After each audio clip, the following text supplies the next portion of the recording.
What are we jamming on now, Jay? What are you jamming on now? I cannot fucking believe I see Overcooked 2 behind you right now. I feel like I've gone to a goddamn fucking DeLorean or something. Time warps, yeah. Yeah, Overcooked 2, we picked it up, man. So, it's it's kind of funny. I realized Didn't we online play with you at one point? Like, didn't that happen? way back. It was either this or Moving Out. Was it Moving Out? It was this. You told me we play. Yeah. I think we played this, and then you were like, you should play Moving Out because it's like that. Yeah, and yeah, like we should keep playing this. So, long story short, it's a phenomenal game. It's so hard. Like it's so great, and so as part of just my realization that oh my gosh, when I looked at my you could do 4 people with the kids. Oh, it's got to be so much fun. It's got to be so much fun. It's chaos is what it is. Yeah. I would probably bury them all in the backyard if I had like kids and a wife playing that. I was ready to kill Amy so many times. I completely understand what you mean. What do you mean? Get the sushi. Cut it up. Come on, we need that sushi. Like what? Like what do you? No. It's like a complete fucking monster. And that is the greatness of it. I mean, it's good.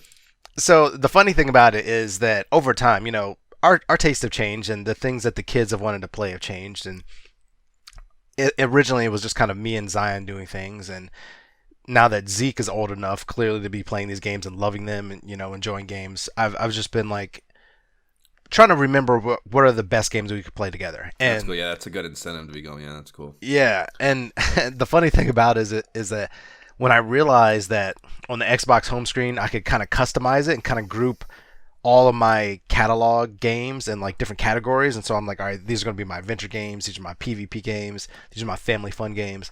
And I just started pulling games out and putting games in these categories. I realized, Overcooked 2, because I just expanded to like the full library of games that I've ever played and kind of like look back and I was like, oh, let's play that.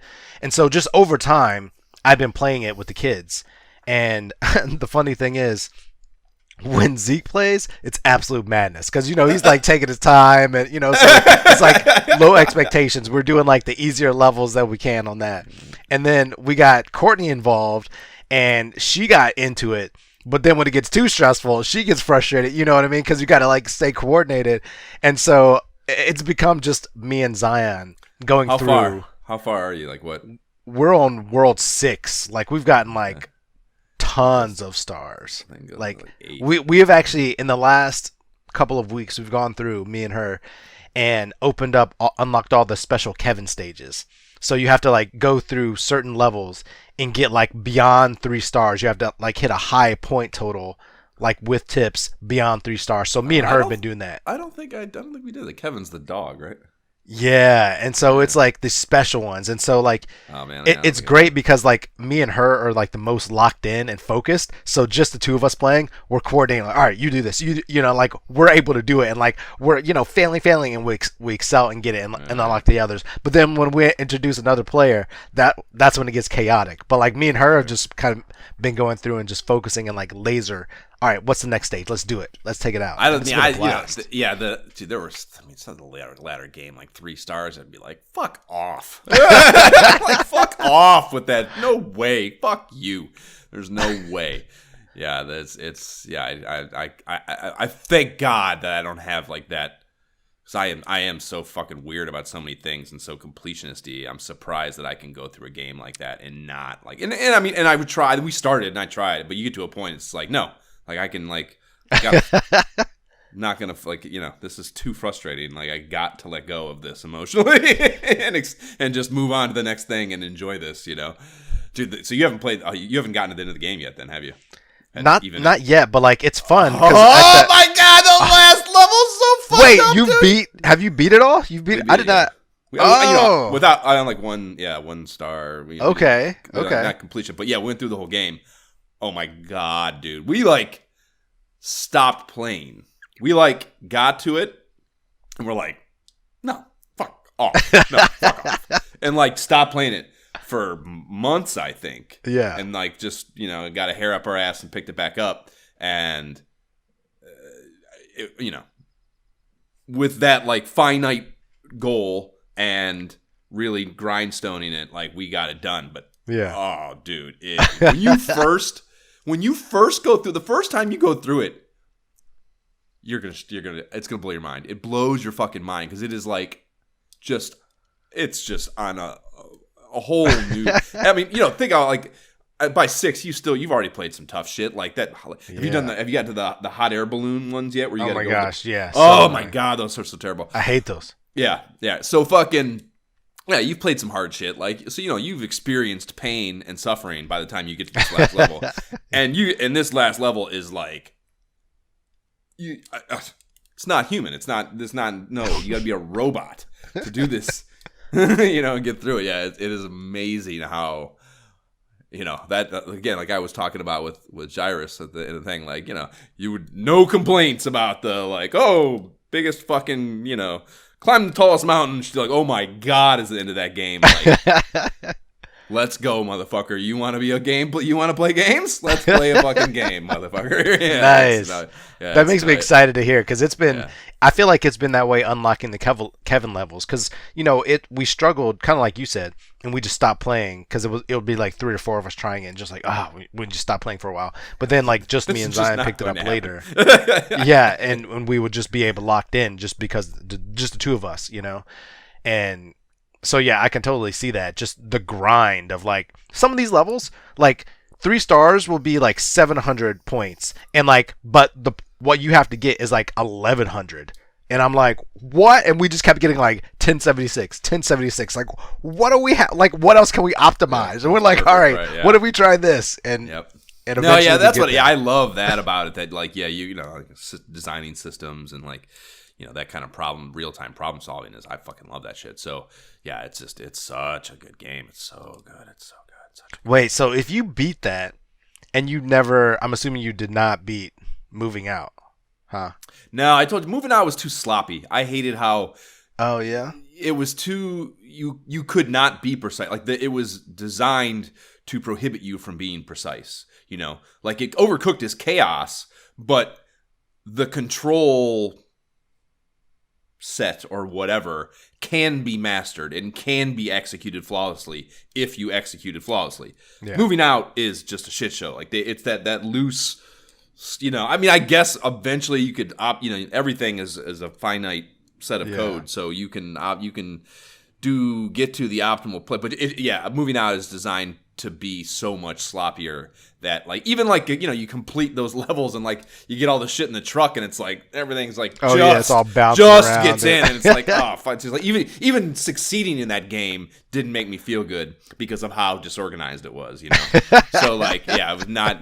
I did not. We played the shit out of that for a while and I enjoyed it, but ultimately I couldn't. It did not. Did not nearly land as effectively and enjoyably as Overcooked did. Yeah, Overcooked 2 definitely a jam. Definitely continuing to play that. I might go play some more this afternoon. Who knows? Word. After that, man. Funny enough, I've been playing a lot of Dig Dug. Like the original. Off that map, you got to download that thing. They were talking about on Cheap Ass Gamer this week. They were talking about. There was a Pac-Man something or other that dropped on Game Pass, and they were talking about it. And it's like I guess you unlock. It's like every Pac-Man game ever, basically, and you unlock the different ones as you hit achievement fucking tiers in the ones that whatever. And it's like, I guess it's like some level of chronological progression, through the years of the releases and yada yada yada. And they were talking about it, and I was thinking maybe perhaps that's what you had downloaded when your parents were home. And I was thinking, but that sounds exciting. I'd heard rumors about an amazing new Pac-Man jam dropping. I bet was it Pac-Land that you really like? That's the one you really like? Yeah, I bet that's in there. They like every game's in there. I guess it's like a lot of. They were saying there's a lot of obscure shit that's like they're not even good games. But they're like everything. If Pac-Mania, I think it's Pac-Mania. If that's in there, I bet give me some. They were talking about it like it was an exhaustive list. I think of Pac-Man titles that you can unlock in it. So, dude, it's on Game Pass. So count me in. If you're the kind of player that has Game Pass and plays on caveman video game machines, you can get that on there. Oh my gosh. If you're the type of person that wants exciting value like this, yes. If you're in retro things, yes, get that. But yeah, man, a lot of Dig Dug. It's been funny. So I downloaded this as a part of that pack when my parents were here, and I forgot, but then I went through and was like, oh yeah, let me download original Dig Dug, and I'm playing it, and my daughter is sitting there like, this music is like, this should be the soundtrack of life. Like, this should be required world anthem. And I was just like, what? Like, she loves the music that much. And I just found myself playing it over and over and over. And I didn't really expect that to happen. And then I just looked up and I looked down at my watch, really, and it said, it's been an hour. I've just been jamming on this game, and it's right there with Frogger, man. I'll play that fucking cabinet if I see it out in the wild every time. I'll play it every time. It's so good. Yeah. What can I say? It's Dig Dug. Yeah. What else is there to say about that? Yeah, it's nailing the rock falling mechanic. Yeah, and like really getting doing a long climb up from the bottom and getting a bunch of them following you, and then fucking going underneath that rock and darting off. That's so satisfying. Exactly. Always the goal. Every time. Always the goal. Like, how can I smash these mofos? Yeah, that's a great game. But yeah, man. After that, outside of just some Halo Infinite PvP as usual, a lot of ESO I've been getting down on. Like, it's one of those things that I'm still playing through Elden Ring, haven't beat it yet, but there's so many times that I just hit walls in that game, and because I didn't play that game immediately when everybody else did, like, all my friends who were playing it, who were always like, yeah, hit me up if you need help, that I could just like message and we could like beat a boss together or something. Even though I've gotten super strong to where I can like smash a lot of bosses I didn't expect to on my own, now I can't really call on help. I can just kind of ask for random people, and I can't really always get that, and so I just don't want to butt my head into the wall all the time. So I just end up like, all right, I'm stuck on a part right now. It's just, I guess I'm not playing that for a while. So I'm back into ESO, and I'm sucked back in for many reasons, as usual. I mean, clearly I played this game for, 7 years now. I don't know. I played it hard for like 3 years and kind of like vet trials for another year and a half after that, and just didn't really play it for a while. Been spotty picking up every now and then. But with all the new content that's out, and the way that you can really customize different builds and have them at the ready, like, it's something that you could do on PC a long time ago. Could never do it on any of the actual consoles. And being able to do that, and not just that, but like, you had to be really hardcore as a magical person. You had to be Magicka focused. Like, you couldn't wear any stamina sets. You couldn't use a hammer or a mace or anything like that. It had to be a staff. Like, that's all you could do. But they changed it recently so you could actually do that. So last night, dumb. That's not Skyrim's not like that. Skyrim's, you can. That's the cool exactly. Thing. That is the thing. That's the thing. Like, that's been the thing about ESO. Like, for the longest time, it had to be, if you wanted to have like the highest DPS, you had to be either all Magicka or all stamina, and that meant either a staff or I guess bow, it kind of makes sense. Sword, like hammer, mace, daggers. I mean, you would need to be, if you want to be the best fucking physicist or whatever, you need to be highly specialized. You need to, all your focus needs to be on maximizing your fucking ability at that. So, it's kind of sensible, but it's a video game also. Yeah, I mean, it made a lot of sense. And for a while, like years ago, not for a while, definitely years ago, I had, one of the highest DPS around. I was, it was great to kind of carry that around. But now, like, clearly that's changed. I don't keep up with it like that anymore. I'm not, it's no longer a badge of honor. It's just like, yeah, I played still. But even being able to just kind of quest, and it's like Al Horford. Just like, yeah, man. I used to be an all-star, but now they just let me hang around, and I hit some buckets every now and again. I mean, I can still hit high DPS. Don't get me wrong. I can still qualify for some bad trial, guilds. Don't get me wrong. But, like, I was messing around, and I realized that for one of the optimal sets, I only had a two-handed, like, hammer. And I just kind of threw it on because I was questing with Courtney, and I threw it on my front bar, and I was like, wait a minute. Because I can switch it up now, and I just made a brand new set of armor that actually makes both sets work together, both Magicka and stamina. Like, I was just smashing stuff, and it was such a blast. Like, I changed up I obviously customized my my gear, so that I look different. And it's just like I'm running around with a hammer. Like I can definitely still use magic, but I can also smash you with this two-handed mace. Like it just a new level of fun unlocked. Like let's go, get me back in the game, coach. Yeah, like it's just so much fun. Usually in Skyrim, I have the Mace of Bolag, which is like the demonic mace you can get. I'm pretty sure it's the best mace, and it soul captures on its own, so you don't have to do the soul capturing fucking shit, Yeah, which is a boring mechanic. So you can always keep your soul shit stocked, and then one hand of magic. So that's usually how I always rolled. So yeah, that would have been yet another reason I would have been not fucking into ESO probably. I mean, but that's the way it is, honestly, in Elden Ring. Like in my left hand, I have my staff, which is my main damage causer, but I also have this amazing freaking sword. So that if you come close, like it does, it actually also scales off my intelligence also. So that's actually the way I play there. So the fact that you can do that now in ESO with all of its massive customization elsewhere, in the way that you really build the rest of your player around you and the way you want to play, and the fact you can now change it on the fly with these different armory sets, so I can have fun in the open world with a fun like that exact hammer build, and then just switch it up and do my highest double staff build to jump into vet trial. It's just is that exactly what I've always wanted to be able to do in that game. So it makes it fun and keeps it fresh. So I'm back in the game. A lot of our people from back in our old guild are playing again in like a new guild. So, you can't argue with friends playing together and like bullshit and smashing in Tamriel. I am thrilled to hear that you've unlocked the Promised Land. makes me all warm and fuzzy. It was great. It was great. Get in there. I mean, you love Skyrim. I just don't understand. I think you would love it now. I think because you love Skyrim so much, I honestly think if you jumped in this, you would just like, especially like if you're running with cool people and shit, you'd be like, this is fun as fuck. Like, why would I not want to do this? You're probably right. I probably would like it. Don't fight it. Come to the dark side. Man, I don't even know that thing. I don't even know what would happen if I turned that thing on. You have it. You have this amazing technology at your fingertips, Josh.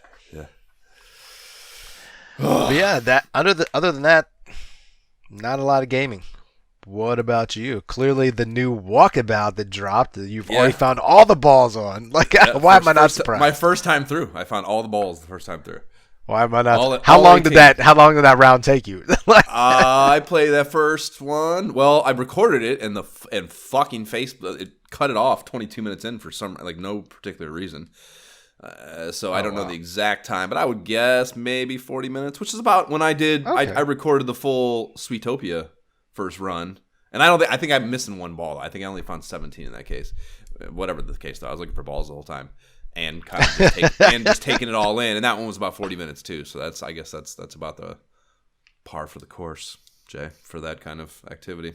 Nice. It's great, dude. It's in line with they had the Lost Cities theming that they've done, which is like Babylon and Shangri-La were the first two, and this is another kind of one of those. It's like cities that are like mythical cities that are cities of lore. And so this one is think Incan ruins, which makes me think of Congo, the movie Congo. Fun fact, I don't really have a reason for that. The reason is obviously that it's set in the Congo and there's Incan ruins and shit they're going through, but I don't know why. There's a lot of other things that involve that setting as well. I don't know why Congo's the one that comes to mind. Congo is the first movie I ever went and saw in a theater without parental accompaniment, I guess, is the best way to put it, as a teenager, so maybe that's why it's significant to me. But was Congo Incan ruins? Yeah, they're in South America, and they're fucking looking I do not remember. I remember the name of that movie. I don't remember it. They were the killer apes. It's got what's that guy's name? Tim something or other. He's a great character. I think he just died recently, actually. Oh, but they're there's one team. There's a team of scientists that go there for this, corporation, and then they lose contact with them. So they send another team because there's belief that there's I think it's because they're supposed to be diamonds. They're trying to find these really valuable diamonds, and so they send this other team there that's like has less less of a moral compass and are more fiscally focused. So they're like kind of greedy. Yeah, they're a embodiment of greed basically, and they go there and they're trying to fucking find these diamonds, and they essentially encounter this like killer line of ape or killer breed of ape that is defending these things, and yeah, they motherfuckers get fucking crushed basically by it's a pretty good movie by like popcorn movie standards. At least I remember it fondly. It's been a while since I watched it. Anyhow, it's fucking great. Just like everything Mighty Coconut is doing in this game, it's fucking amazing. They really like the soundscape is really dialed up for this one. So yeah, it's set in a rainforest, and there's like there's a subtle like a really subtle tribal music throughout that kind of builds as you go through the thing, and then there's of course various rainforest sounds, and then a really cool thing that I liked a lot was you're climbing up this. You can see behind me kind of like it's like it's kind of like it's not a temple or it's not a one of those fucking pyramid deals, but it's like this dilapidated ruin, and you're ascending this hill mountain deal the whole time as you go through the holes. And as you like the back 9, I would say, is when you really start to notice it. As you climb, you can hear the wind picking up. It's like a subtle gradual build of the wind whipping, and that was a really cool little immersion touch that I liked a lot, and I don't think it's been present really previously. But I would put the difficulty between Babylon and Shangri-La as far as like how difficult it was, and Babylon being the toughest still for sure. But there is, so I think I've mentioned on here before, the Tethys Station, the space station, is the course I hate the most. And the reason I hate it the most is there's a lot of kind of like you got to catch air, and like it's just such an unpredictable thing, like comparatively to the rest of putt-putts. You got to catch air and like bounce things off shit, and like I fucking hate that.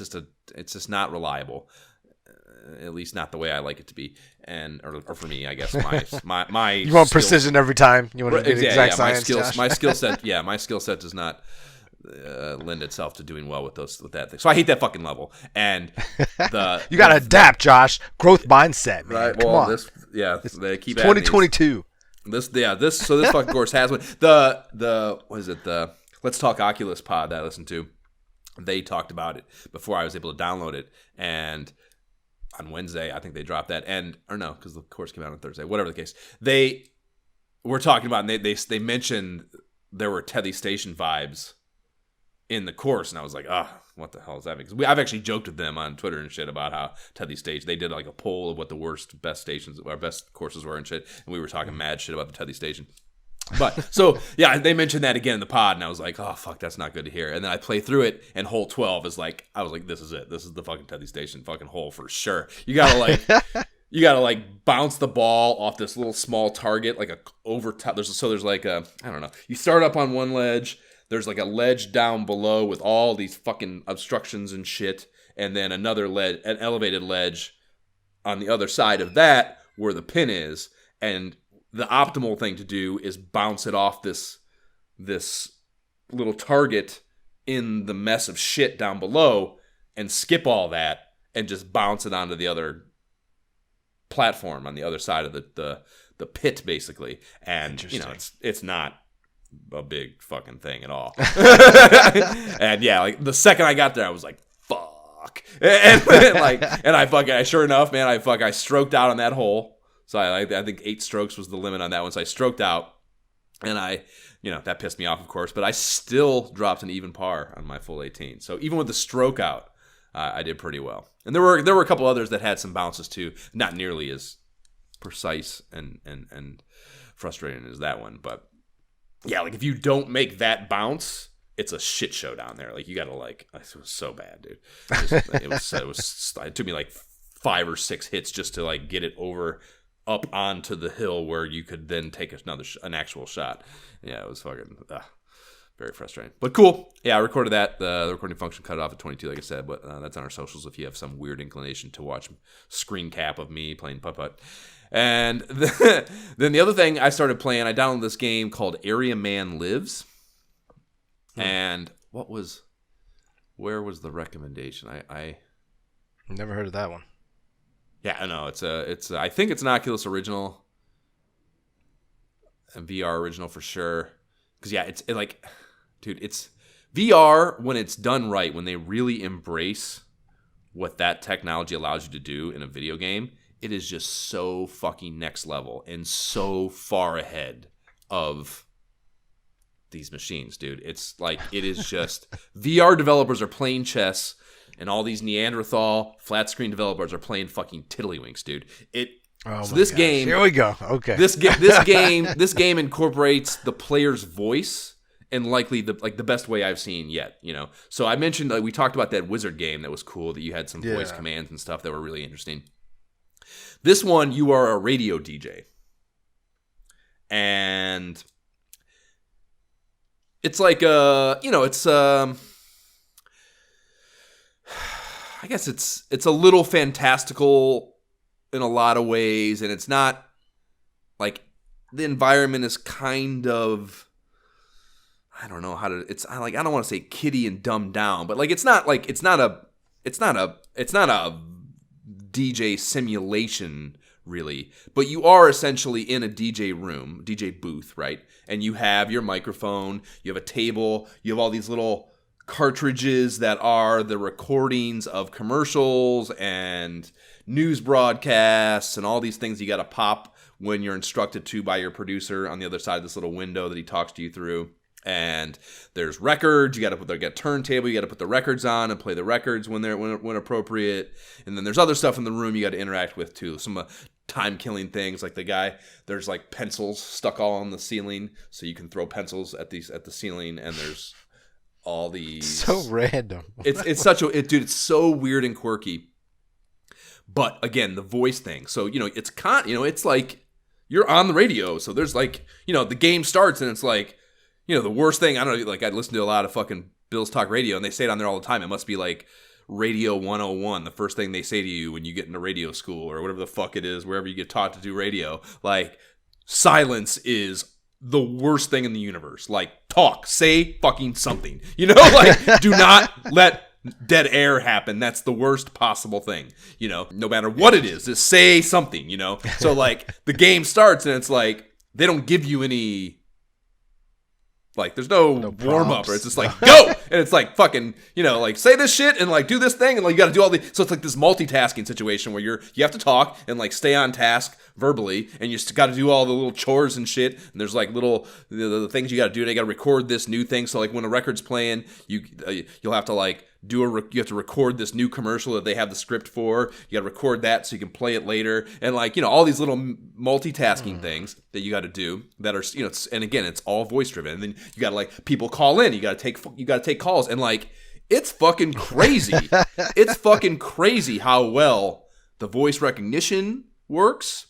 The moment-to-moment conversations with your producer, with the callers, so the whole premise of the game is this is the area man. He is some dipshit that's out in the world listening to the station who has decided that you, the DJ, who you're a fill-in DJ too. It's you're taking over. You're a understudy or something, and the main dude is out, I believe, and so you're not supposed to be good at this, but this dude out in the town, the little shitty town that you're in, has decided that you are some sort of prophet or something, and you are telling him what to do, and he's out and he's on some mission that he needs to save someone or do something. And he is interpreting the things you do on the radio, the things you say, the commercials you play, the records you play, the things you do and talk about, dictate to him what he's doing out in the world. And what you can, clearly you can make him do things that are bad, or make him do things that you perceive to be good, and furthering his little fucking, it's just, you don't really know where it's going exactly. It is very...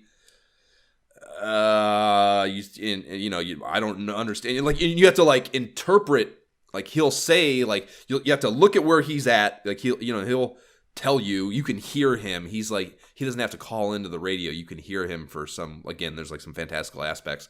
And, he'll say like the situation that he's in, and you have to interpret that and like look around the room and maybe find an object that applies to the situation and would give him an answer to use or talk about, or it's so fucking, like I said, just like there's just no video game that's ever been made like it. There's just nothing. There's nothing like it that has ever been made that I know of. It's on a whole new. It's its own fucking thing. And it's frustrating at times because like if you don't get the thing right, it just kind of like whatever the next. It's a little linear, I guess, overly linear than I like to see. Like a little bit more, but I mean, there's again with this play mechanic. How I don't know. I don't know what to say. What the right thing is there. So it's a little linear, and like at times, like if you don't get the thing right, it'll just it'll like kill you essentially, and you restart from a previous point, and there's a little bit of redundancy or I should say a lot of redundancy that'll happen because of that sometimes, and you gotta like listen to this motherfucker talk. Like I know that, and like I just need to say the thing. Like so, there's like a little bit of frustrating redundancy, and that's probably the biggest impediment to me having gotten through it yet. But again, it's just so fucking, I don't know, boundary pushing as far as like what a video game is, that it's kind of fucking, mind blowing. So playing that when I'm not frustrated and in between walkabout courses, and then the occasional demo, and I'm still playing Cities VR also. Baby Nice. Jesusville is cooking along. I believe just not last I played, I believe I started installing bus lines, and population eclipsed 4 digits, I believe is where I'm at on that. So yeah, it's great. That's really good too, dude. Like you got to get that. That's fucking a great game. Nice.